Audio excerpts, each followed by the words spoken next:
Hello and welcome to the Southbound Sports Show. I'm your host, Richie Leahy. On the show with me today is my co-host, Matty B, as always. He is at a coaching event, so he's on call. So if you're watching the video, you will not see him, and we're hoping that we're going to be able to get a good show going. If we lose connection with him, I'll make sure I get him back on. But we're going to start off right into it with the Pittsburgh Steelers. They split the series with the Browns, and Steelers had a big lead at the end of the game. And one thing stood out to me. They ran a stat, and I don't know if they showed it on the broadcast you were watching, but they said that the Steelers have never been swept by the Browns since like 1988. Oh, I did see that. And they ran the stat of they were undefeated. They were like 83-0-1 when winning by, I think it was 10 points in the fourth or something like that. It was like, oh, there's a kiss of death. Yeah, it was crazy. Like, why are they having this graphic ready to celebrate the Browns? The Steelers ended up being in control of the game. Like, put that on at the beginning of the game. Like, the hype fans up. At least give the Browns some hope. I was surprised at how well the defense was able to control the Browns offense and really play with momentum the entire time. I don't know about that. There were some back and forth, but I was never really threatened, to be honest. Like, were you nervous at any time during that game? Yeah, the beginning part up until when Baker Mayfield hurt his hand, ironically, on a helmet. Which was a crazy throw, because that was almost similar to, was it Dan Fouts kept talking about it? I think that's who was doing the call, how he had an injury like that, and it reminded me of the Drew Brees one earlier in the season, where he was out for, 6 weeks? Yeah. So that happened earlier this year. And for him to take the hit, I didn't think he was going to come back in. But a lot of people don't realize Steelers are on the third-string quarterback themselves. So to have a backup for the Browns, not really an excuse for them. And I just don't think that they're utilizing their weapons. Their coach came out with that Pittsburgh started it t-shirt, which I thought was funny. If I'm being honest, I know a lot of Pittsburgh people probably hated it, but I think that's what the rivalry needs right now, is something to really push the Steelers because they're a young team. And a lot of people are saying this is Tomlin's best job, and I'm fine with him coaching throughout the entire adjustment period. Because if he's able to motivate the team to get them to be in the playoff conversation during what could be a rebuild, like this year should be, this should be a down year. The Steelers are sitting at 7-5 in the driver's seat for the playoffs in what should be a down year after Ben Roethlisberger got hurt. And you have a ton of young players. I mean, don't you agree, Matt? Yeah, I know we've gone back and forth. We've been in the pro fire Tomlin spot. You know, I think the thing that's nice about being fans of the Steelers is that they come with a very level-headed approach, and they're allowing some of this to work itself out. And yeah, they are on their third-string quarterback, but it's still the NFL. You're still having quality players around, and they're working the depth chart, I think, really well. And, maybe there was a lot more to Antonio Brown and Le'Veon Bell being cancerous in that locker room than what was led on. I mean, I know that there was people in both camps saying it wasn't an issue or it was. But it definitely looks like at this point there's more to it. Well, everyone knew that it was just because of the increased media presence. I've hinted at it before, and I think it affects more than just players. I threw, you look at college coaches or even NFL coaches, the ones that are doing commercials all the time, or like Peyton Manning, always in commercials, they're usually the ones that struggle down the stretch or in big games. And I wonder if it's just because of a lack of focus. So having players that maybe it's not a pure locker room issue where everyone hates them, they might love them. They might want to play with them. But by having the extra media attention there, I mean, look at some of the college programs that do the sort of look at the season, the highlight thing. Michigan did like the Amazon All or Nothing or whatever it was called. Florida State did the Showtime one. Usually when they do that, they don't have winning years, or they don't have like a highly successful season, because there's always cameramen there getting in the way. You're not able to focus on your things. I mean, it's just tough. So to have two players that are doing things like getting arrested, having media on them, missing practice, doing crazy things, it's like there's always going to be reporters there, and you're not able to just focus on football. So having a young team, I think that would have been crazy. Look at how it's affecting the Browns. You have guys complaining about watches. Now they're complaining about the fight. Now their coach is out there getting in the media. And that's why I think it's a smart play from Kitchens. I know it pisses a lot of Pittsburgh people off, but it gets the attention off of his guys. They're young. Yep. Throw the heat on him. It reminds me of the Mike Gundy thing. I'm 40. Attack me. Attack the coach. He can take it.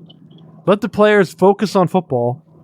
And I think that he might be able to get the Browns going and have a pure rivalry where I hope the Steelers don't get swept by them. But a split and a tie last year, I mean, at least it's heating up to the point where there's going to be some competition. And I just hope that, luckily, the Bengals are the one taking the downturn season instead of the Steelers. So anything stood out to you in the game? That was the one thing that I felt like stood out, was that it was kind of leaning towards Cleveland, I felt like, the momentum. And then after he got hurt, it was like the defense kind of kicked back in and they made the plays that they needed to. And it was nice to see Joe Hayden come up with a big play against his former team. I know he was definitely motivated with a little bit of something extra to prove that he was worth coming over to Pittsburgh. Yeah, it's great because you had a lot of attention on Fitzpatrick getting turnovers, and I think offenses are going to naturally shift to who they attack on defense, and it's going to give Hayden a lot of opportunities to really prove that he wasn't a bust pickup for the Steelers and get some heat off some of these other guys. And I think it's going to be a good chance for them to learn. Do I expect them to go to the Super Bowl? No. But on the other hand, would I be shocked if they made a run? Also no. I really don't know what to expect, and I think it makes it a little bit more exciting of a season than I was expecting at the beginning of the year. With Roethlisberger, I felt like, and even going back to some of the Tomlin things, when you look at it and we talked about making a change, that change was on the basis that the Steelers only had 2 or 3 more years of their window with Roethlisberger and all those offensive guys. They've transitioned away from that now, where you have a young core, and I think it's better to just stick with Tomlin, have him build it, and then once it's built, if he's not able to elevate it to the Super Bowl level, that's when maybe you take that next step and see what can happen. Look at what Carolina's doing right now. They fired Ron Rivera. We're going to get into it later in the show. And I think that's the approach that they're taking. New quarterback, new system. They're saying, let's go ahead, get a new coach in here and try to breathe some excitement into Carolina. Steelers right now, they're able to keep winning without having to do that. So a big next couple of weeks. Steelers play Arizona. At Arizona, always tough for a young team to play on the road, and they need to win. Do you think they get it done? I don't know. I'm skeptical because Kyler Murray's in that same boat as Lamar Jackson, and Pittsburgh struggled with mobile quarterbacks in the RPO type system. So I don't know. I will say this though. I do like the way that the offense is moving with them going with Hodges. I thought that was a smart move. The thing that stands out with his quarterback play is that he does remind me a lot of Roethlisberger, where he does some boneheaded stuff that he runs around and throws the ball aimlessly. But when you're consistently making plays, it almost just becomes who you are. You're going to live by that sword. You're going to die by that sword. And right now, Pittsburgh's living on it. So you might as well ride it out. See where it goes. Yeah, I don't have a problem with his play. Like I said, I'm not nervous when he's on the field. So with Rudolph, it was almost like getting to the point where, oh no, here we go again. Are we going to turn the ball over? What are we doing? It's going to be a 3 and out, and the defense is going to get tired. With Hodges, you're not sure if he's going to throw it deep, make a big touchdown throw. A long touchdown throw? Is he going to hit someone out and unexpected, get a couple first downs. I really don't know. The one thing that stood out to me, and I think I forgot to mention last week, is Benny Snell, I think, deserves more touches. I told it to you like 2 weeks ago, and I said, I don't know if the numbers back it up, because at that time, it was against the Dolphins. He didn't have a good yards per carry, but the next week he got his chance, and he was up to like 4.5 yards a carry. And then last week against the Browns, he was at like 3.9 or almost 4 again, which is outstanding in the NFL for running back. If you can get that kind of production from your running back, that's all you need. I know Connor's out. He's hurt. Let's get some other guys and some depth that you had whenever they had Bell and then they had Connor. Get Connor some help and move the offense. When Samuels is in there, I think he's a good third down back just based on his receiving. But I think Snell has a better upside running, and I want to see him get into the groove and not be handcuffed based on a certain number of carries. So I've been pretty excited about seeing him develop, and he got his first touchdown. I think that was against the Browns. So good for him, and I hope to see more of him in the running game. Do you have anything else on the Steelers this week? Nope, just excited to see him take the next step. Well, we said about the Cardinals game, that's very important because you have the Bills and the Ravens, both playoff teams. It looks like you have to win. I would say at least one of those. You also have the games that you should win, and the Cardinals and the Jets need one of them. You need both those, I believe, to get 9 wins. I think 10 wins get you in the playoffs. 9 wins could be a toss-up, and the big team to focus on right now, Tennessee Titans. So on the topic, they take on the Raiders this week. Raiders gifted the Steelers by losing again. Now they're a game back. Steelers own the tiebreaker with the Titans because of the conference record, the AFC conference. Steelers are a game up there. The Titans play the Texans twice for the division lead. So if you're a Steelers fan, Texans took out New England, just start cheering for them to sweep the Titans. I know there's a good chance they probably split. At least that's how I'm feeling looking at their schedule. But cheer for them to get the sweep because that would be huge and getting Pittsburgh into the playoffs. They play the Raiders this week. I would say cheer for the Raiders upset because I know we always talk about John Gruden. I'm not comfortable with him getting it done. I honestly don't think if a team's going to randomly lose another game or two on the tail end of their schedule, it's the Raiders. Titans have been looking pretty good. So I'm hoping that they lose to the Raiders, get swept by the Texans, Raiders drop another one on the Steelers. Even if something happens, they can back into the playoffs with this young team and possibly build on that in the next coming years. What are your thoughts on that going forward? Well, I think, you're saying about randomly losing. I could see Pittsburgh dropping. They still have the Jets, right? Yeah. I could see them losing to the Jets because for whatever reason, I could see them looking ahead to the Bills and the Ravens games. And I could just see them doing something stupid where they lose to either Arizona or the Jets. And then it puts them in a spot where they have to beat the Bills and they have to beat Baltimore to get themselves playoff ready. And then when they don't make the playoffs, then they can just use we didn't have Roethlisberger, so what'd you expect? And that's where you're going. I know that's what's going to happen. It's going to come down to the Ravens, and I'm going to be so disappointed when they blow it because they should have won the first game against the Ravens. Go back to that Juju fumble. Everyone always tells me, don't blame Juju for that fumble. I still blame him. I'm still holding that grudge. I'll never forget it. If the Steelers don't make the playoffs, the only way he can redeem himself is by scoring a last-minute touchdown like Terrell Owens in the playoff game to win the game. That's the only way Juju can redeem himself in my eyes. Make a play and make it count. Catch the ball. Don't fumble. Secure it. Yeah, I was reading something where it was saying about how coaches now are afraid to bench players that fumble, and they think that it leads to them doing it more. Bench them.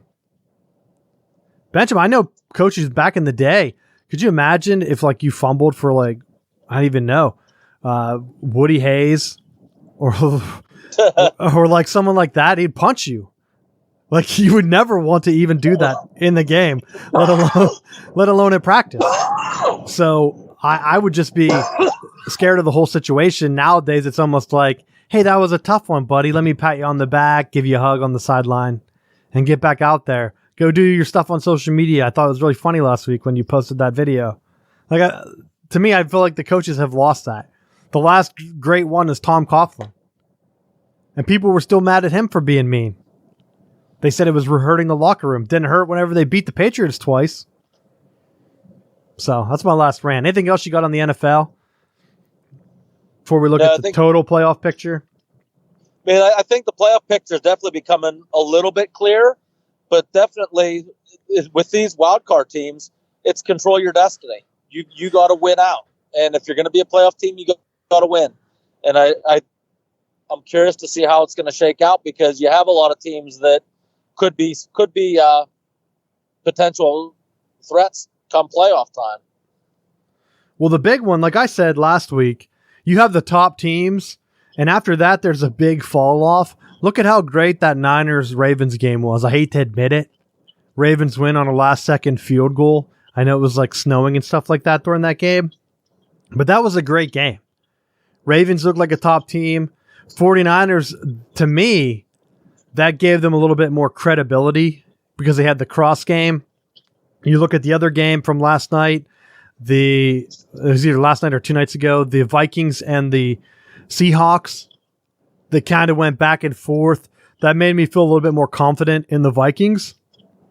And I want to see what happens with them and the Packers. Who's going to win that division to really distance themselves? Then you have the Cowboys backing in at this point because the Eagles lost. What are they doing? I hate when Philadelphia wins, so that made me laugh. But come on, you're really going to let the Cowboys back into the playoffs at 6-6 right now? A 500 team. The Seahawks now have the advantage over the 49ers because of the head-to-head, I believe. So they would get the bye, and I think the Saints would have the overall number 1 right now because of that Ravens loss, or the Ravens win over the 49ers. So that was a big, big game. And like I'll say it all along, the more the Ravens win, as long as it's not against the Steelers, the more it kind of helps the Steelers at this point because they've distanced themselves. I think Steelers are more comfortable playing in Baltimore on the road. Let Baltimore have the number 1 seed. I'd rather play in Baltimore than in Foxborough. If it came down to that, that's what I would rather play because I think the Steelers have to play there at least once a year anyway. What's the difference if it's a playoff or not? What are your thoughts on that take? I think that's a fair assessment. Definitely playing. I think when you have them, that's going to be a short turnaround. Playing Baltimore the last game of the regular season, and then turning back around come playoffs. So even if they do lose the matchups over the course of the regular season, I think if playing them the third time gives them an advantage because what do you have to lose going into that last week? If you can win 2 or 3 of those games and get yourself a seat at the table, you can gamble with different stuff during the last game to see how they respond and be able to work on game plan development for the playoffs. And that's a good point. A lot of teams can't beat the same team 3 times in a row, especially in the NFL where the talent's pretty even. You're telling me they won't have at least some idea of Lamar Jackson's tendencies at that point? So that's why it's important. Can't lose the Cardinals game or the Jets game at that point. Absolutely not. Because if you're going to give yourself that margin of error, like don't even mess around. Be in the playoffs before that game. Because I'll age like 10 years that last weekend. Because I think the Ravens are my most hated team in the NFL. So that's all I have for the NFL. Anything else before we go? No, unless you're bringing up are you doing the coaching changes later in the NFL? Yep, we're going to hit all the coaching changes with Ron Rivera at the end of the show after High Tempo. So going to change it up a little bit this week. Going to do college football talk now because they're doing like the playoff stuff.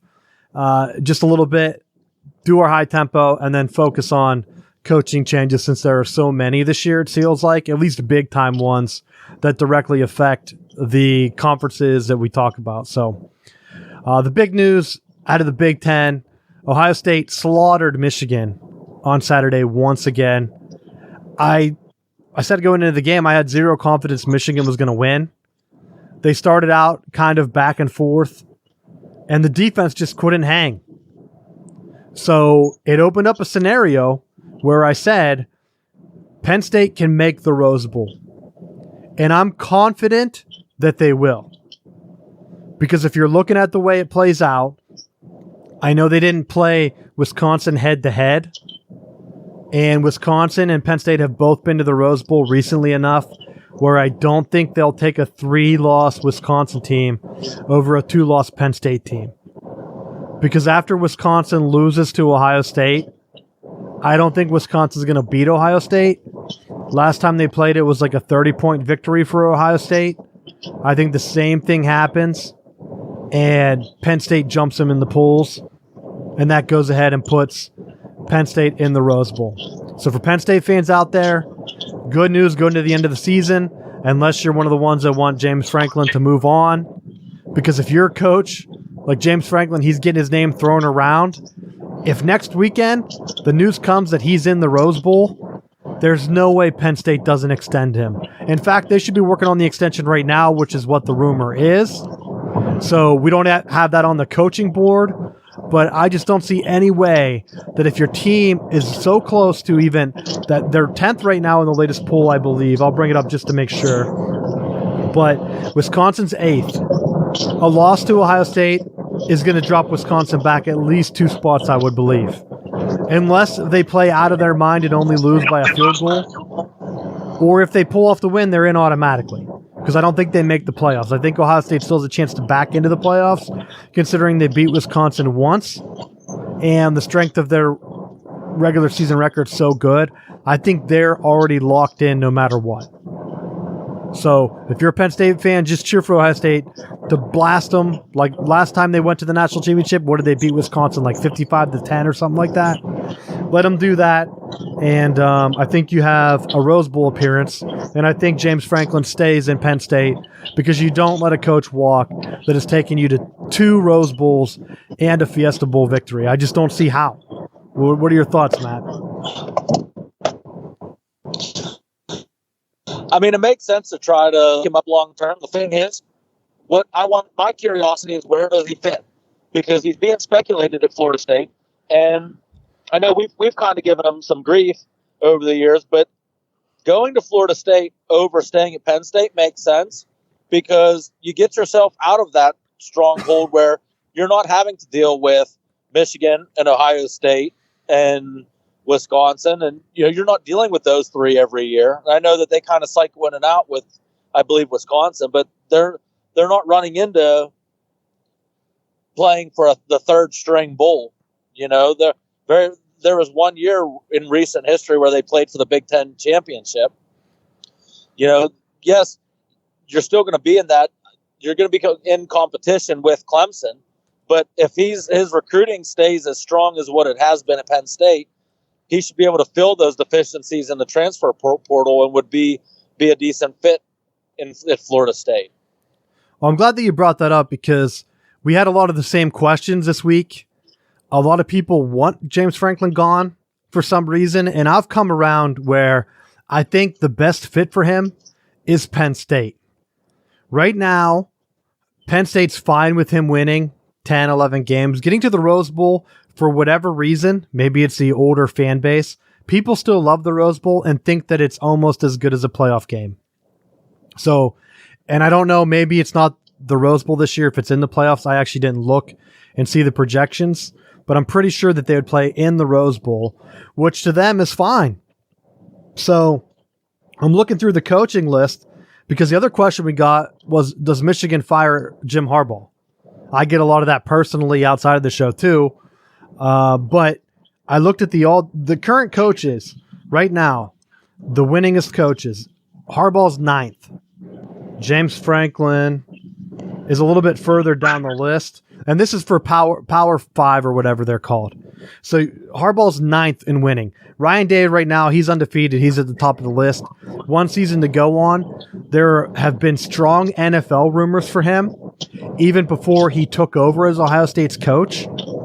And I don't know if that's something that he's interested in. I don't think it would be crazy for him to jump to the NFL. His team next year might be better.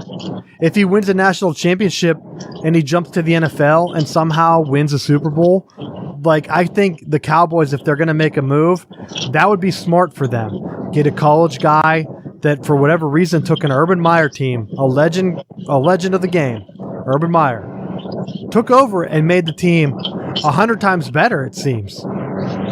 So why not give him a shot in the NFL if he really wants it? If I was Jerry Jones, that's who I would call immediately if I had an opening. And if he says, hey, I'm not ready this year, maybe next year, hell, give Garrett one more year. I don't see the problem in that, but we'll get into the coaching changes later. After that, you have Lincoln Riley, another new coach, Nick Saban, Dabo Swinney, Ed Orgeron. He's only been there for a few years. Dan Mullen, same. Kirby Smart, Paul Chryst, and then Jim Harbaugh. So you have 2 Big Ten coaches ahead of him, Paul Chryst at Wisconsin and Ryan Day, the new coach at Ohio State. You have 3 SEC coaches, a Big 12, and an ACC, if I did my math right. Or no, there's 4 SEC teams, LSU, Florida, Georgia, and Alabama. So is Harbaugh going to get fired? Hell no. Who are you going to get that's going to get a better winning percentage? Right now, he doesn't have a winning problem. He has an Ohio State problem. Same with James Franklin. He has an Ohio State problem. He can beat Michigan. He beat them this year. If Ryan Day were to leave, I think it would be crazy to think that Ohio State were to get another coach that would keep this winning streak going. I just don't see it. So could he jump to the ACC and be number 2 right there? Yes, because they're going down the list. Mario Cristobal's 10th. Then you have David Shaw, Gary Patterson, and James Franklin. So what would that be? 13th? 13th best coach. Penn State, who are you going to get that's better than that? You're going to take a chance on Matt Rule? Just extend Franklin. If you want to be with the big boys, play like the big boys. I think Penn State can pay more than Florida State. Now, if he wants to go to Florida State for recruiting or, like you said, for an easier path to the playoff, then you might not be able to hold on to him, but I think you got to try. I don't think Florida State needs a coach. I would say this. Go ahead. It seems like with Franklin, he has to be frustrated at dealing with the JOPA heads of Penn State, that no matter what he does, anything that he does that's different from the way the Joe Paterno would have did it, he was met with so much backlash and so much resistance. I mean, even with like the players having longer hair and having the letters sent, like that has to just be so frustrating and like egg on your face as a program where you're trying, like you're defending this kind of nonsense that shouldn't even be a factor, but people are like, writing handwritten letters and saying, yeah, I sent it. Like, why would I believe they need to cut their hair? I was going to ask, do you think that that's prevalent these days? I felt like Bill O'Brien had it more because he was the next coach. And I know I live out of state now, so I don't hear about it as much. But do you really think that they're as loud and vocal after it pushed out Bill O'Brien? Well, I think it's still there because that's what pushed Bill O'Brien to the NFL, was that he wanted to do things his way. And he just got tired of the higher ups giving him grief over making changes. And when they want things done a traditional way, it has to wear on you. As a head coach, you have to have the flexibility to run your program your way. And if every time that you're moving the needle and you're trying to be proactive, because let's face it, recruiting is insane. And when you're dealing with recruits, and you gotta play the game to a certain aspect and make sure you're getting the quality kids that you need to build your program successfully. Well, if you're a recruit and you're looking at the negative side of some of the comments that fans, and I know you get them everywhere, but I mean, this was a big national story with that stuff that was released. How does that negatively affect recruiting for Penn State? I don't know. I honestly don't know, because I don't know if it happens at every university, and it's something that's not publicized because they don't have the media attention on it, I have no idea. So maybe you're right. Maybe he gets pushed out. I think the big one that hasn't happened yet is the USC job. A lot of people think that he's going to go there, but I've tried to tell people he doesn't really recruit California. Not a lot of people from the South leave to go all the way to California to play football. His strength right now is recruiting. If James Franklin were to go to LA, he would have to start basically from scratch. It's not like a coach, like even Jim Harbaugh, he coached in California for a while. So if he made that jump, it would make more sense. Or someone else that has West Coast ties, maybe someone like even Brian Kelly. Notre Dame recruits in California pretty heavily. But James Franklin, I look at their roster, they only had 2 guys from California, and one of them was Joey Porter Jr., that played in Pennsylvania for a while and had ties to Pennsylvania. So that doesn't really count. It's not like he's pulling 5-10 guys a year from California and he relies on that recruiting. He probably doesn't have any contact in the high schools at all, which is a big deal in recruiting. Like you said, it's crazy. So to start over, it just doesn't make sense. Now, could they be holding on to Clay Helton and maybe have something with Chris Peterson, which we can get into later in the show? I don't know. But James Franklin, I think he's going to wait until they decide if he's going to make the Pro Bowl or not. But we'll get into that in a little bit. Let's kick it in the high tempo. The Penguins, dude. Can a hockey team get more injured? I know it's college football season, so we haven't talked about the NHL yet as much as we do whenever spring rolls around. But it feels like people are getting injured at practice. And it feels like every day I'm hearing about a new injury. So I hope the team gets healthy because I want them to make a playoff run. Maybe this could be good for them. But I don't know. Did you watch any hockey yet this year? And do you have any thoughts on it? Negative. I have been just seeing the reports, though, of all the injuries, and it is alarming to a certain aspect, but it just depends on how long those injuries linger.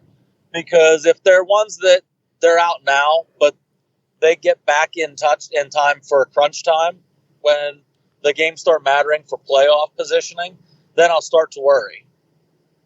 Yeah, and it's not. They're hanging around anyway. They're still 14-9-4.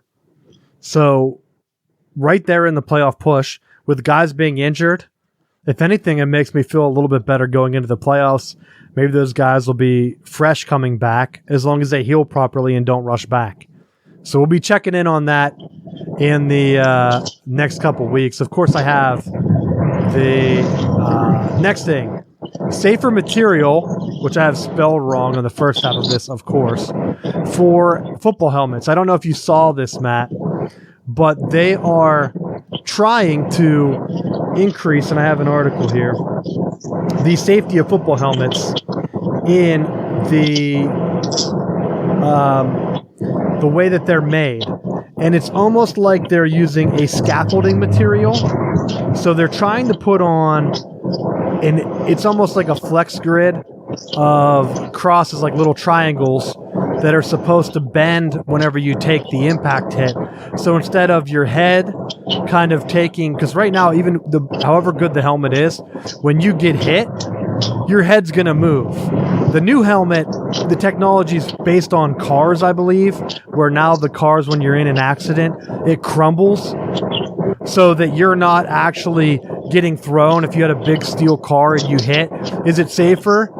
Because you're not getting broken bones from metal crumpling in on you, possibly, but it's less life-threatening whenever the car crumples and takes a lot of that impact itself, and then you just have to mark the car as totaled. In the helmets, I've heard rumors that they have some that they're looking into where almost like that same scenario where you take so many hits on the helmet, and if this new material cracks, they're able to just scrap it and say, hey, that helmet's below regulation. You have to swap it out. Will that be expensive? Yes. But could it save the NFL? Possibly. They have the money to have these throwaway helmets. One thing that it trickles down to is I don't know how it will come into high school football. But it's one thing to keep an eye on. And as a coach, I didn't know if you heard that or if you have any thoughts on how that might impact the game going forward.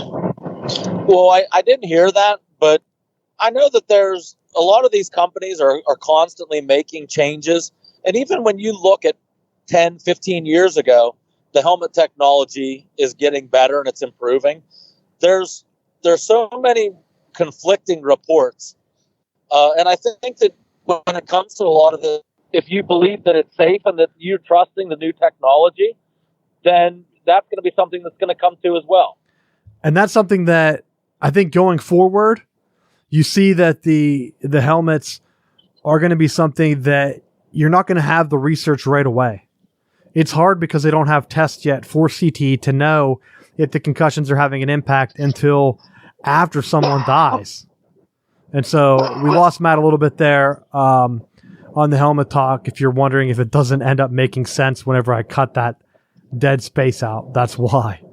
But Matt, go ahead. But, you're saying about throwaway helmets. Like, if it is like that, where you're taking a hard enough shot that it's like breaking a helmet, at the high school level, that's going to be an insane cost to try to justify. And you could end up seeing, if people are trying to get rid of sports like football, that could be a way that you can get rid of it. Now, I'm in the camp of, when it comes to people saying about CTE, I really find it tough to believe that it's such a higher rate of concussions when you compare that to other contact sports like basketball, like soccer, wrestling, where you're having much higher risk of head-related injuries. And that's not taking into consideration that, especially like at the high school level, you're dealing with kids. So what separates a football injury from them just goofing around with their buddies and wrestling and horsing around and getting injured that way? I think it's an unfair bias. And you make a good point. And even for high school, though, I'm thinking, so the new helmets, they're supposed to be made from some type of foam. And some of the ones that crinkle, it's because it lets air pass through. So it's able to reduce the impact. And the helmet, think of it maybe like an aluminum shell. So it might not end up being as expensive as a traditional helmet if they use lightweight, cheaper materials like an aluminum. Think of an aluminum can that would just crumple, and it might be able to be resurfaced or repaired. And maybe you have some type of recycling thing where you take some helmets and push them out. And honestly, it might only happen if there is an inadvertent helmet-to-helmet hit. In high school, I really don't know how many high-impact head-to-head collisions you get, because a lot of them still run old school, just smash-mouth football. If you limit the head-down tackling, I think that would save a lot of the helmets and a lot of the head-to-head hits. But it's yet to be seen because I haven't seen these in tests, so I don't know. And I'm just speculating on the material. It might be more expensive than what I think. On the technology side of it, there's two different ways you can go. Number one, there's a company called Guardian that makes covers for your helmet that supposedly, like during practice, you can put them over. A lot of college teams do this, where they have these like foam padded covers that go over the helmet, so that when if they're hitting and they go helmet to helmet, it's hitting foam on foam as opposed to the actual helmet. You see this a lot with the ESPN televised 7-on-7s, where it's like a foam head, like padded headgear that they wear. That's one way that they could possibly look at it. Another thing, if they really want to, we've talked about cameras and different things for measurements. What about having some kind of measurement on a helmet? If they're really worried about helmet-to-helmet impacts, why not have those sensors? And I know that the technology is out there that was it helmet to helmet? We'll check what the helmet reading says. If the sensor trips because there was contact to the head, there's a penalty. And you take it out of officials' hands that the technology is saying it was a helmet to helmet. And that's something where I think it's going to go. Because you look at some of the pass interference penalties, like I said, they're reviewing them now. Helmet to helmet, they're looking at it, then they're coming back and saying it wasn't helmet to helmet when it clearly was. And there's a lot of misinformation by some of the guys commentating on the games, which they're getting their orders directly from the NFL or college football, saying, hey, talk about how that wasn't a head-to-head. A guy's shaken up. I don't know. But something to look out. I'll put it on our Twitter. You can follow that. Go to southboundsports.com and check out our stuff so you can see all of our materials. Follow us on social media. Reorganizing the site right now. So if you have any suggestions, let us know. But you're at a college night, or your football players have college night where they go and try to get recruited. So do you have any insights for high school listeners on if you want to play college football, what do you just give them some tips, Coach? Well, tonight we had for our coaches association, we were up in Bellefonte, and they do a really nice college recruitment night where there were a variety of schools. There were some Division II, Division III schools that were represented. To me, it's a golden opportunity for juniors and seniors to get themselves noticed. And I think when you look at it, you treat it like a job interview, because essentially that's what you're doing.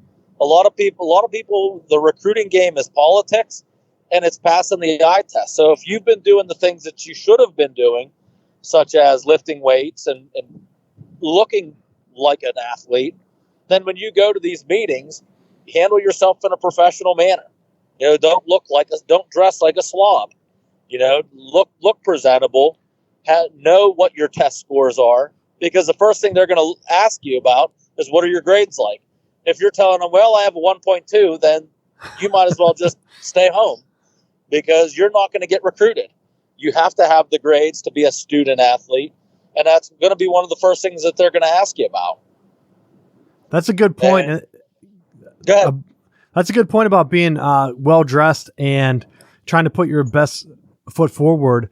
It actually helps get ready for like the professional world too. If that stuff doesn't work out, always dress for the job you want, not for the one you have. I think that's what people say. Wear a suit, get a suit and tie out there. We're going to talk about coaching changes in a second, but I believe Ron Rivera, whenever he had Cam Newton didn't wear a tie, so he benched him, and the backup quarterback threw an interception like right away. At least I think that's what happens, if I'm remembering correctly. So if it happens in the NFL, think of how it's going to look in college or even in high school. So everything else for them? So much of the game now is being involved with social media that I think you have to have an appropriate social media. And we kind of talked about this when we had our spring combine. But, having your actual name, in your Twitter bio or your Facebook bio. A lot of coaches use Twitter. So having your actual name, your school, your height, weight, your position data. And if you have actual game playing highlights from Huddle, have your Huddle profile right there. That as you're making connections, the coach can go there. He can pull your highlights up, and right there can see what you're capable of doing. If you're going to a night like that, gives you an opportunities for them to meet you, because it's a two-way street. It's relationships. What comes down to you versus someone that's a similar athlete? If they know what your personality is like and know that, they have a relationship with you, they're going to be more likely to give you a shot compared to someone that they don't know anything about or have heard negative things about. That's a good point. And I just think like maybe you could also do some extra videos. Like remember how T.O. did those workout videos in his driveway? I think coaches would like to see that type of work ethic, don't you think? I think you're an idiot. And no, don't just sit in your driveway and do sit-ups. I thought that would be great advice to get these kids ready for the coaches. They know, like, hey, that guy works out. Well, yeah, if you are a physical specimen like T.O., but I don't know how many athletes have that type of physique at that kind of size. Well, if you're getting ready for, like, maybe you want Nick Saban to notice, have a video of you taking some deer antler spray. If you're getting recruited by Clemson, maybe take some Listerine, put that in your shampoo, and show them that you're willing to do whatever it takes. I feel like that's a good path forward for recruits that want to get recruited at a high level, right? Yeah, that's good for a way to get yourself distance. But that's just joking, kids. If you're actually listening, do anything that's professional. Make sure you put your best foot forward. If you don't have Huddle, upload your game clips to YouTube. You can easily find some type of app on your phone that allows you to like cut videos, cut your highlights yourself, put them on YouTube if you have to, put that link in your Twitter bio, start to follow some coaches for teams that you want to play for, maybe in your area. Go to some big camps if you can, and I would say try to get a feel, because they'll tell you what level you are. As far as some of that stuff goes, you got to be realistic with yourself too. And everyone wants to be Division I, but let's be honest, the majority of people are not Division I athletes. So you want to make some connections, because even if you're playing at a Division III level and you're awarded some kind of financial aid type of deal, it's worth going that route. Or, being honest and getting yourself at least a Division II. Like if you're able to earn a scholarship like that, get your foot in the door.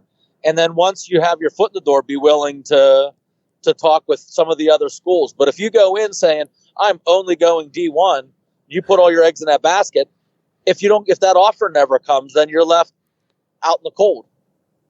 Yeah, especially if you want financial aid too, because you might be able to get a walk-on or preferred walk-on at a Division I school. That might not get you the scholarship or financial need that you need going forward. So you might want to take a look at D2. I don't know how much D3 pays these days, but it might be a way to get your college at least paid for, get your foot in the door, and then you can always transfer up. If you're struggling, try the JUCO route. If you're honestly trying to get D1, that works for a lot of guys, but you have to put in the work. Because a lot of guys get there, they either don't take classes seriously or they don't put in the work on the football field, and then they're forgotten.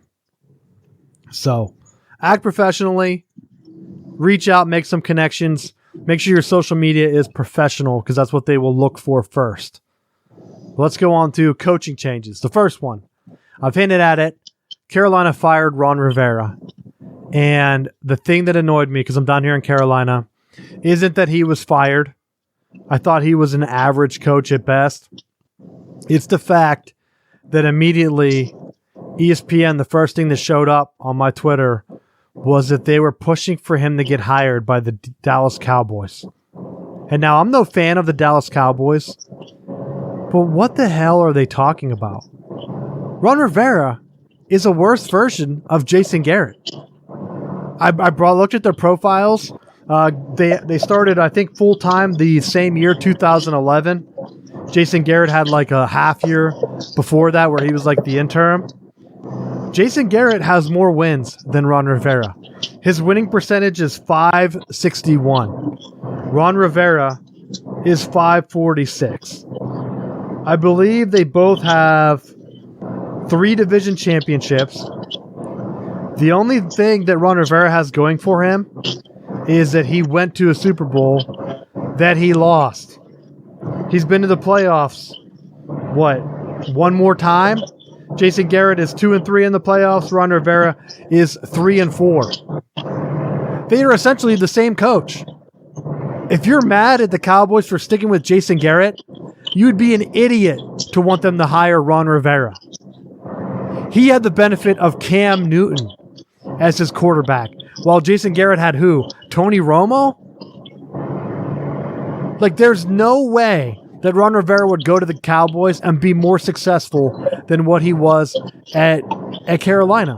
What would he have there that would give him an advantage? He'd have Dak Prescott, so he could still run his keep pounding offense.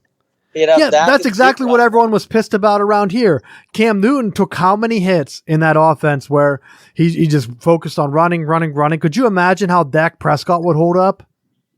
He's no Cam Newton. Cam Newton was a physical freak, and he couldn't handle it. I have no idea why the media would immediately push that narrative. It's almost like they don't watch football at all. And I barely watch the Cowboys. I don't care if they win. But being down here in Carolina and seeing Ron Rivera, and a lot of people are sad to see him go, at some point you have to win. I mean, we talked about Mike Tomlin in the past. Tomlin has a Super Bowl win, and he's been to another one, and he's never had a losing season. Your winning percentage isn't 500 or whatever if you have all winning seasons. Carolina had a losing season last year. He's had what? 1, 2, 3, 4, 5, 6 of his years have been losing years for Ron Rivera. 6. Give me a break. Is that what the Cowboys want? Aren't they mad right now because Jason Garrett is 6-6? I'm baffled. What do you think about this whole thing? I don't like it. I mean, to me, it's a. I just don't. The thing that I don't like with it is that you don't have a person in place. And I mean, you look at all the coaching changes right now. I said it when Willie Taggart was fired. I'll say it with Ron Rivera right now. You don't have someone else in place. You've essentially punted on the rest of your year.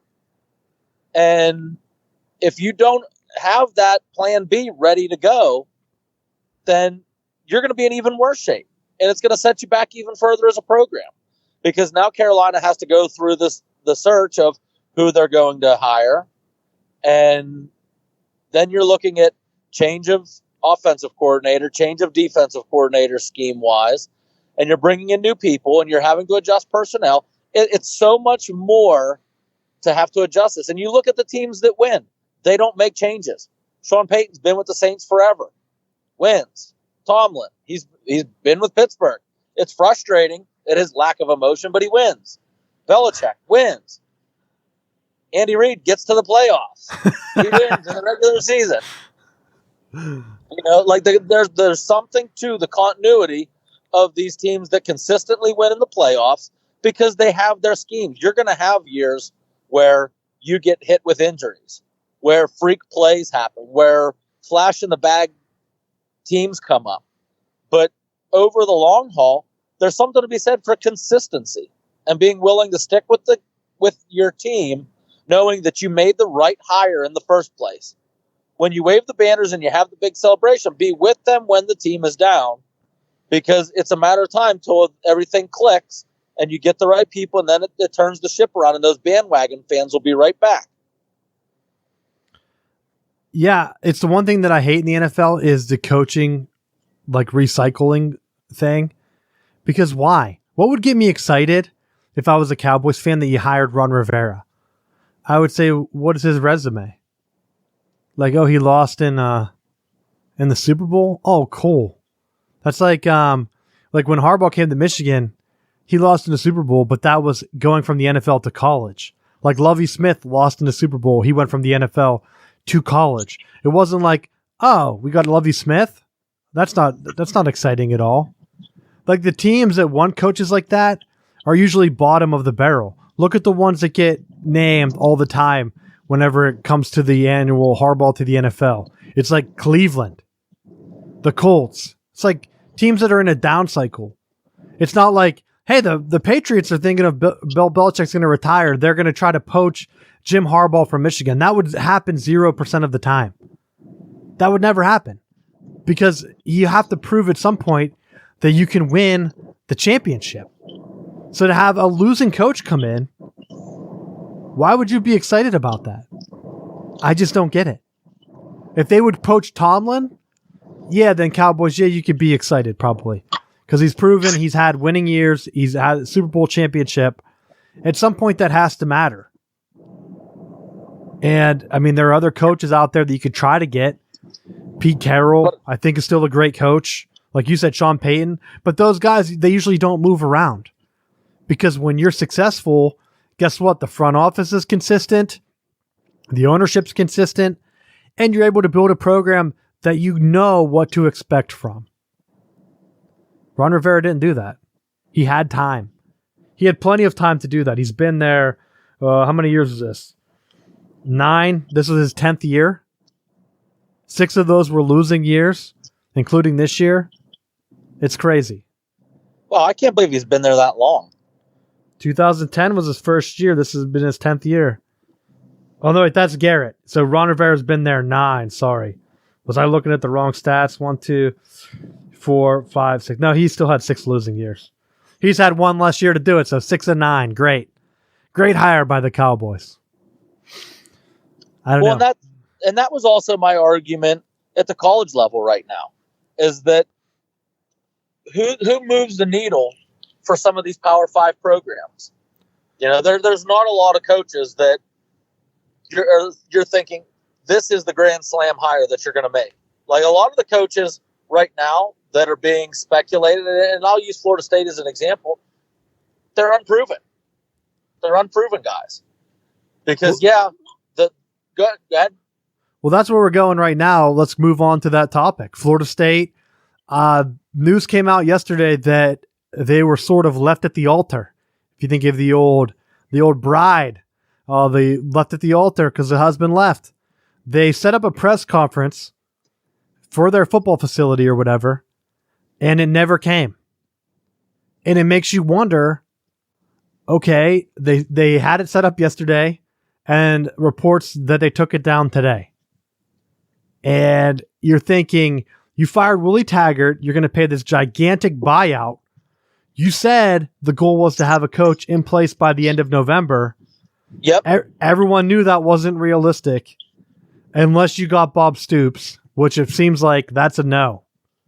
Because at this point, if you had Bob Stoops, why haven't you hired him yet? He's not coaching. He's coaching in the XFL.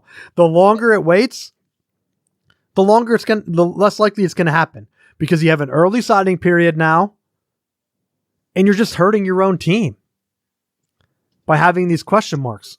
So all the other coaching moves happen unless Florida State had a coach like Franklin that's in mind.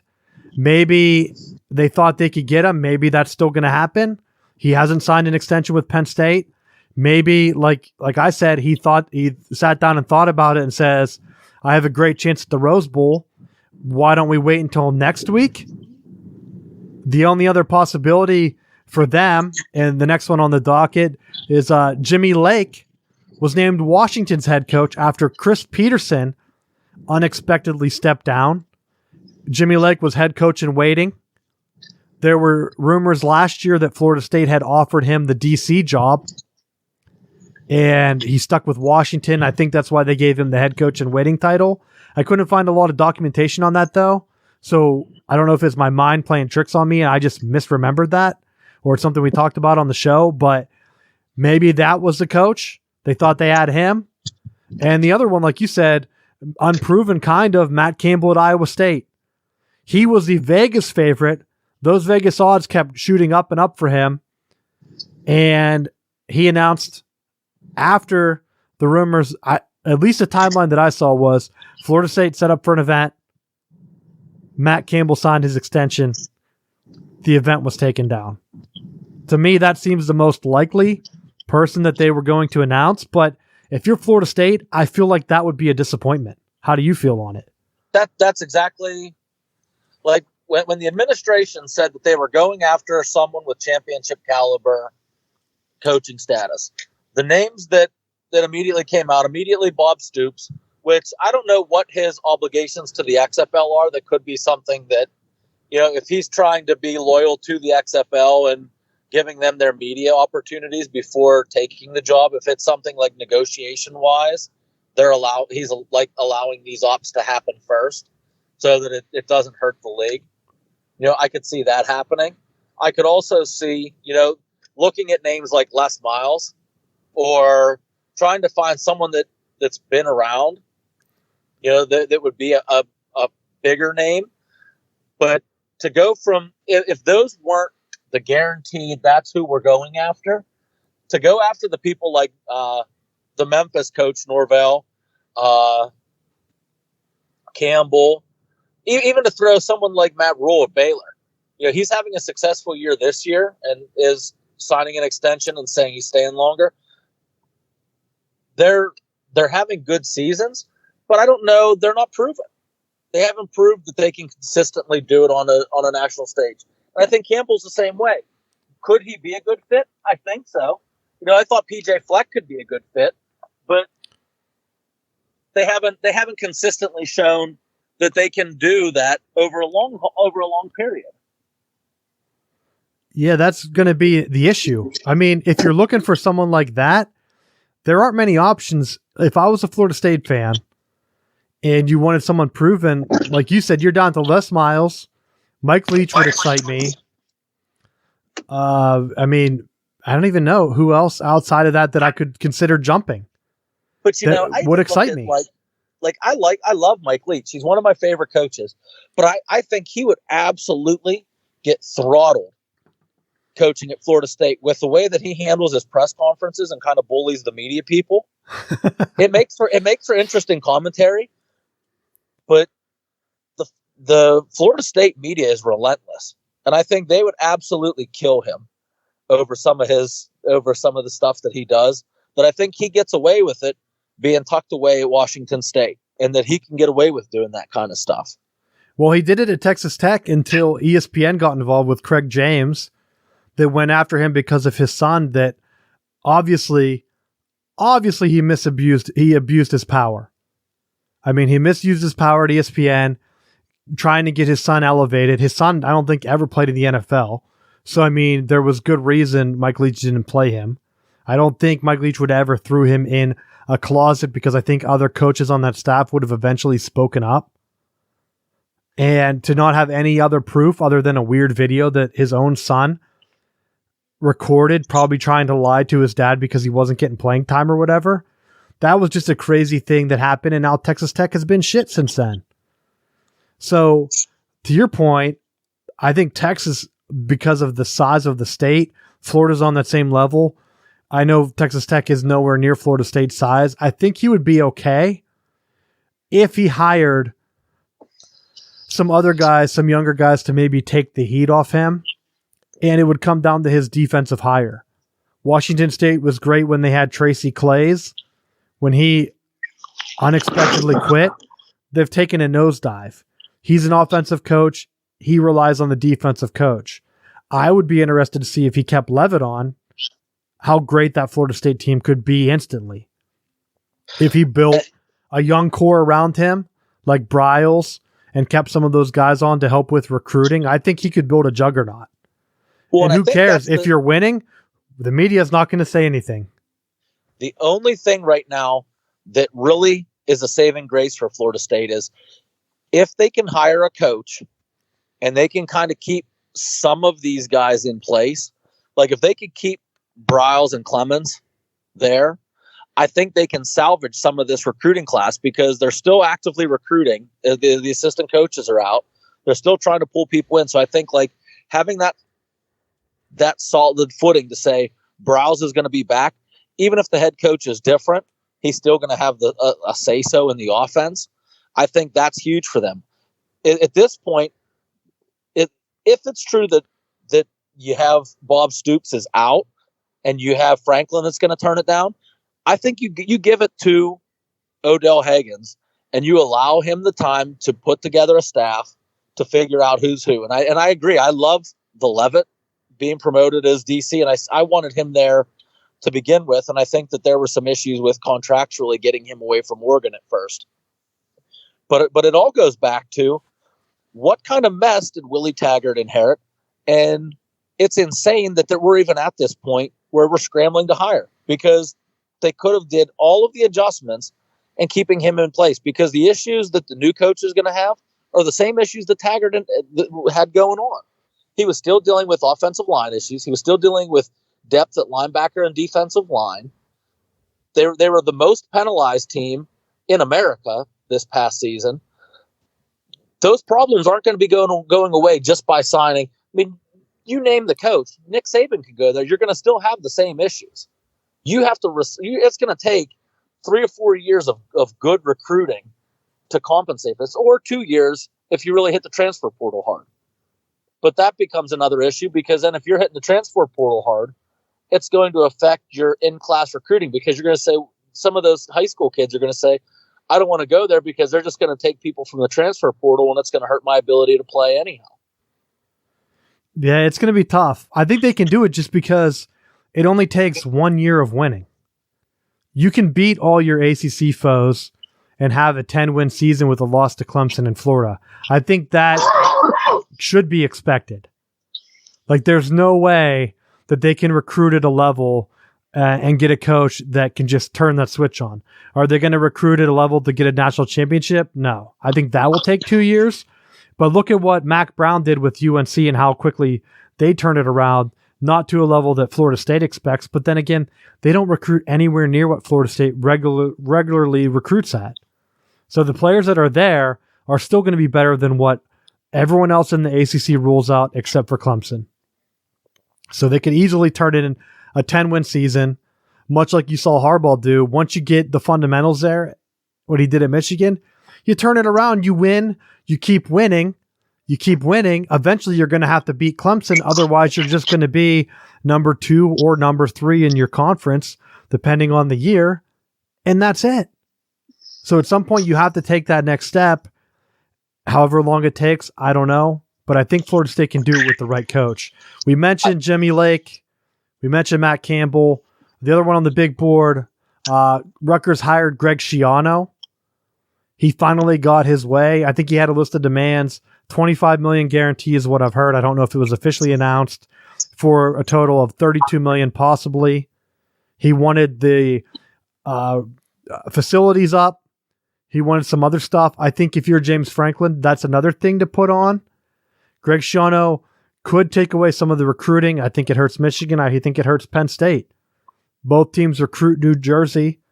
Schiano's been known to put New Jersey guys into the NFL, and he can get some of those hidden gems. I guess it also hurts Wisconsin. Wisconsin's been taking the number 1 running back out of New Jersey, it seems, every year. It'll be interesting to see how the Big Ten shifts with that hire. And is a hire like that going to be enough to push Franklin out? They have Mike Loxley now in that division that's supposedly a good regional recruiter. Now you have Greg Schiano to go along with the big boys.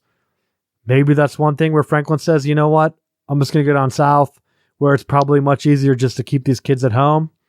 And like I said, we'll see what happens this weekend. Florida State did announce, I just looked it up to confirm, that it will not happen until after this weekend, which makes me think that it's going to depend on these championship games. Maybe it's Norvell from Memphis. I don't know. Maybe it's Franklin waiting to see if he makes a Rose Bowl. Again, that's just speculation. We also have to see what USC is going to do. One thing I forgot to mention, it's not on the big board, but Arkansas is rumored to hire Lane Kiffin. He is also playing in a championship game, I believe, this weekend. So that announcement's going to wait. One coach that has been tied to Kiffin at Arkansas is Kendall Briles. No! The offensive coordinator at Florida State, which would be a big shift to keep in Odell Haggins. Well, and I tell you what, and here's another part to this too. If Briles stays, I think there's a good chance that they land Derek King, who is the Houston quarterback who sat out for Holgerson and said that he was sitting out the year and was going to play next year. I truly believe he's going to graduate and he's going to walk with Briles. I think because he ran that offense, he was successful in it, and I think he's going to go back to it. Just depends on where Briles is coaching.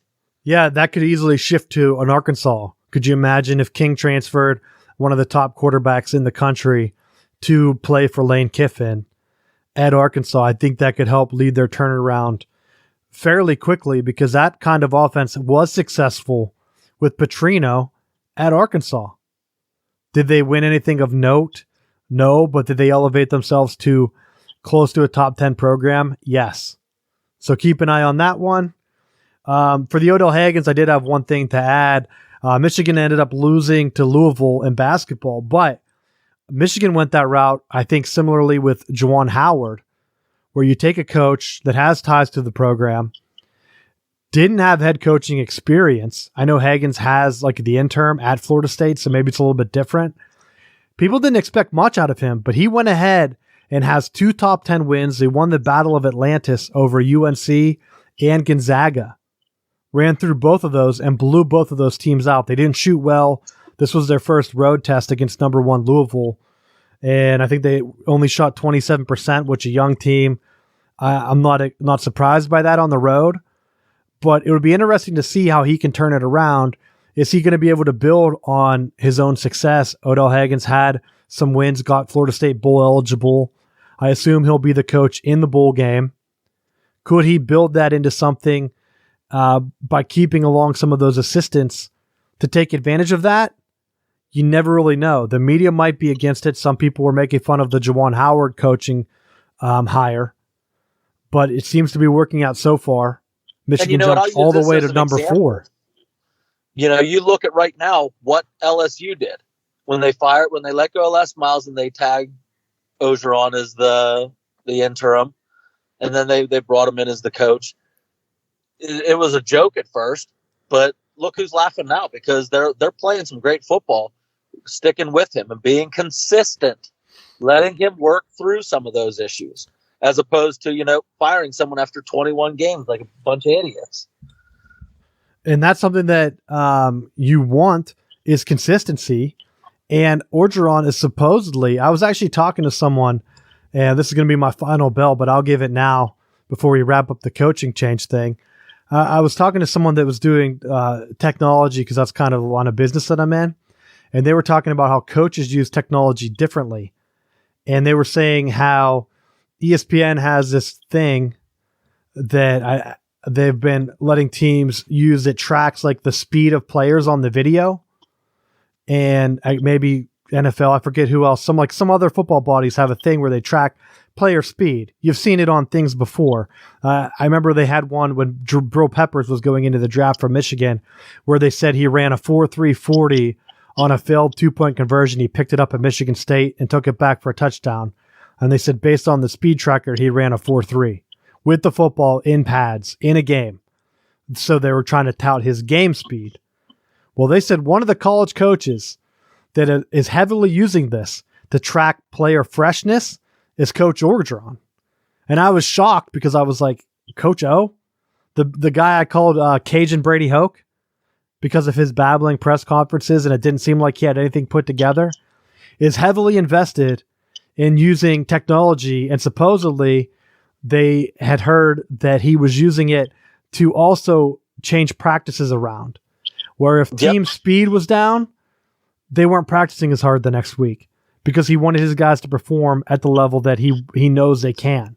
So look for that going forward. If it works, it's going to work. Chip Kelly is one of the first ones that had done something similar. But Coach O has been around. He's coached under some great coaches, and he's put it all together. And they actually did a special with when Jimbo Fisher was there with trying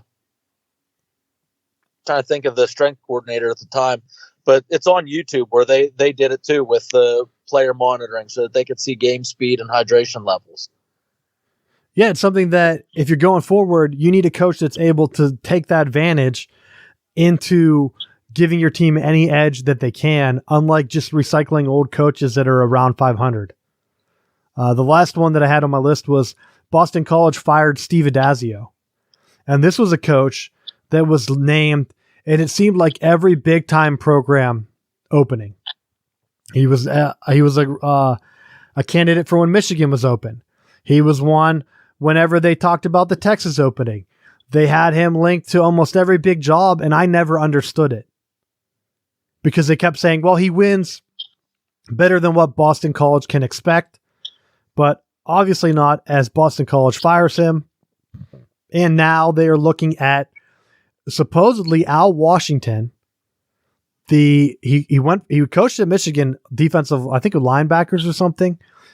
He was a great recruiter, ended up at Ohio State this past year. I think he might have been co-defensive coordinator, but they're looking at hiring him. The rumor is that they want him and Don Brown as co-head coordinators. Since he's younger, and Don Brown, Michigan's defensive coordinator now, they've coached together for a long time. I think they might have both coached at Boston College together, or at Maryland maybe with Ryan Day. But that's something that's in the works. So something that would be interesting to keep open after Michigan's defense didn't show up again at Ohio State. It could be an addition by subtraction. Lose Don Brown, get someone that can play a little bit safer instead of having a 2nd and 19 turn into a conversion on a simple crossing route by Ohio State because you're blitzing. It makes zero sense, some of the stuff Don Brown did in that game. But if he took the Boston College job, I think it would work out, and I think Michigan fans would be pretty happy with that. So I'm hoping it goes forward, and that's what happens there. You can let Don Brown go. I'll take him in Tallahassee. Matt, you can take him because he only beat Sisters of the Poor. I will take him. He didn't show up against Wisconsin this year.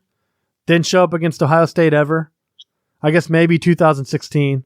Urban Meyer on one of the broadcasts said that Don Brown has changed and he used to give multiple looks. It seems like he's settled in trying to just out-athlete teams, which works against everyone else in the Big Ten except for Ohio State, which I feel this false narrative out there. People are saying that Michigan can't compete with Ohio State because the recruiting gap is so large, but that's a myth. 24/7 puts together a team talent composite, and this is going to show you just how close Florida State is. There are 3 teams that are ahead of everyone else: Alabama, Ohio State, and Georgia. Guess what? Georgia and Alabama both lost games this year. To who? They didn't lose them to each other. You're telling me teams with lesser talent beat them? I'll be shocked. How can James Franklin play with Ohio State when Harbaugh can't?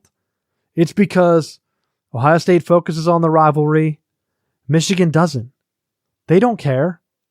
They think, oh, just because we're Michigan, they're going to compete, and it will never change. It will never change. Ohio State has gold pants that they give out. They have the countdown clocks. They always talk about Michigan. Urban Meyer still doesn't say Michigan on the broadcast. Harbaugh takes it as just another game. He throws no wrinkles into that game plan. And Ohio State just comes out and slaughters them every year. So I'm looking at the list. Florida State was 6th in talent this year. 6th overall in the entire country. But their offensive line was horrific. And but it doesn't matter. Guess what? Like I talked about previously, the biggest myth that I've learned as a head coach is that if you don't have an offensive line, you ain't doing jack. And look at what Wisconsin's doing. Big offensive line. They're getting it done. You can get by with lesser skill guys if you got the horses up front to get it done. The reason Michigan's struggling is that they graduated off all that defensive line talent and they got nothing to fill it in with. So you got great secondary and linebackers. So what? You get stomped over and pushed into the ground against Wisconsin. Well, that's what I was going to say. That's not on guys graduating. That's on recruiting. That's why I'm saying this isn't a talent issue. Michigan has top talent. Someone has said that they haven't had skill receivers or skill players drafted in the first round of the draft since Braylon Edwards. They've had receivers drafted, though. They've had offensive guys drafted. They made the decision to stick with a dinosaur offense with Brady Hoke, and they weren't putting up numbers. Everyone else had shifted to spread or like air raid where you put up massive numbers. Michigan guys didn't do that. Are there still guys that are playing in the NFL? Yes. The problem is that Harbaugh has pushed out every defensive line recruit that he's had, and he has 0 recruited for next year. I have no idea why, so it's not going to change. The offensive line was great. They gave Shea Patterson plenty of time.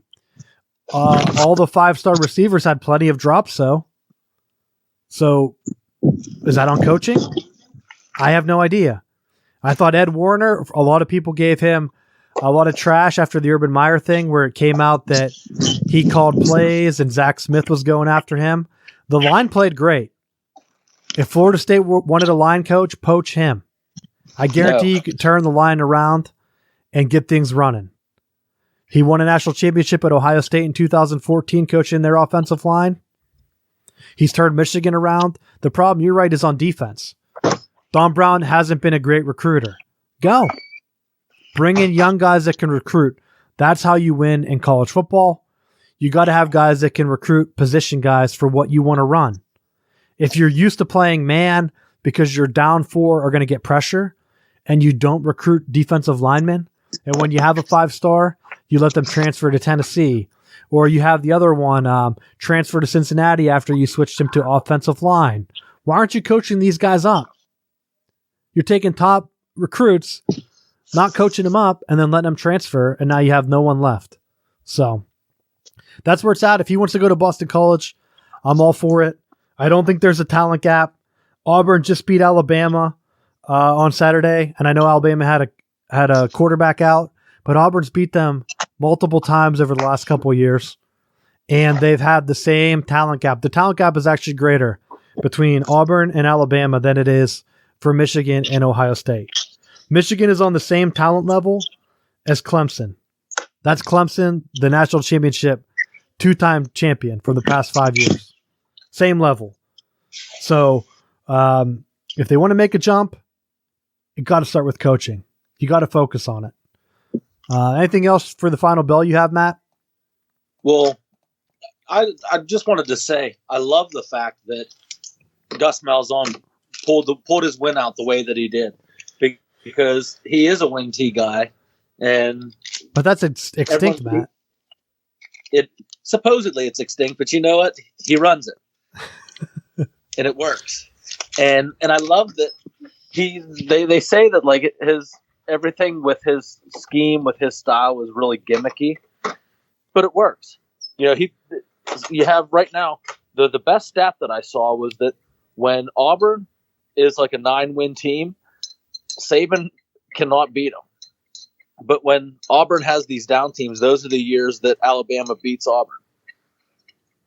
So when the talent is of some, or when the team is playing well, Auburn plays just fine against Alabama because it's the scheme. Some of the scheme works better.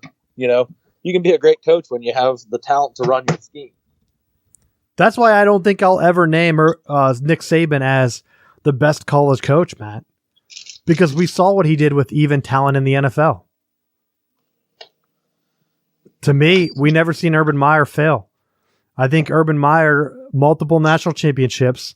The only way for me a coach can pass him up is if they win at more schools. If Nick Saban were to leave Alabama and win a national championship somewhere else and Urban Meyer never came back, then I think I would pass it on to him because he would have three different schools. It's same with Dabo Swinney. Dabo Swinney can keep winning at Clemson, and he won't pass up Urban Meyer for me because Urban did it at 2 schools that, Ohio State was coming off sanctions. Florida, they were coming way past the Steve Spurrier years. They were down. You come in and got it done twice. So if Urban Meyer were to go to USC and win it, that cements him as the greatest of all time, and it's not even a discussion at that point. Unless Dabo decides to start jumping around and winning at multiple places. I think it's much harder. Look at Jimbo Fisher. Left Florida State. If he were to win at Texas A&M, then I think you even put him in that discussion. I think it's much harder to win at Texas A&M than it is at Alabama and LSU. Come on, give me a break. That's exactly what I would say. Anything else you have? There was actually not in Pennsylvania. They changed the rules for hunting, and they actually started opening day of deer season on Saturday as opposed to Monday, where it traditionally has been. And I got to tell you, wasn't a fan of it. I took advantage because we had the extra time, but I kind of liked having Monday as the first day of buck season because I ended up missing out a lot of games because I was in the woods and had no cell service. So a lot of the Saturday games I ended up missing or had to just watch highlights or late replays of the games. Well, I will say doing sports should always be higher than watching sports. Unless you're actually at the game, like I would prefer to go hunting. I would wonder what other people would think of that change. Because, Monday is like the work day. I think what they were trying to do is cut down on schools that had that day as traditionally as like an in-service day to let people go hunting. I don't know if that's why they made the change. If they're trying to harvest more deer, I have no idea. But I've talked to a couple people that actually, they weren't fans either. I haven't heard one person yet that said that they were a fan of the Saturday hunting. Because a lot of people, they travel with Thanksgiving, from what I've heard, so they haven't even been able to hunt yet. Well, they hadn't hunted on Saturday. You know what I mean? Yep. So that's another aspect to it. You go visit family on Friday, Thursday, Friday, or whatever. You travel on Saturday, so you get a day at home. It's not like you're hanging out all day Saturday. Or if you're traveling, it's not like you're going to hunt on land you don't know anyway. So even if you don't leave your parents or your grandparents or whoever you're visiting family, you're not going to go hunt in their backyard. Like, hey, excuse me, guys, I'm visiting, but I'm going to go hunt real quick. You know if there's any deer around here? Like, that's probably happened 0 times. So it probably changed a lot of family traditions up. All right, anything else you have? Nope. Just head to Southbound Sports and check out our website. Yep. Anything else you want to see on the site, let us know. We'll be covering some more stuff. Now the football's wrapping up. Should have some more time now. So check it out, southboundsports.com. Thanks for listening, and we will see you next week.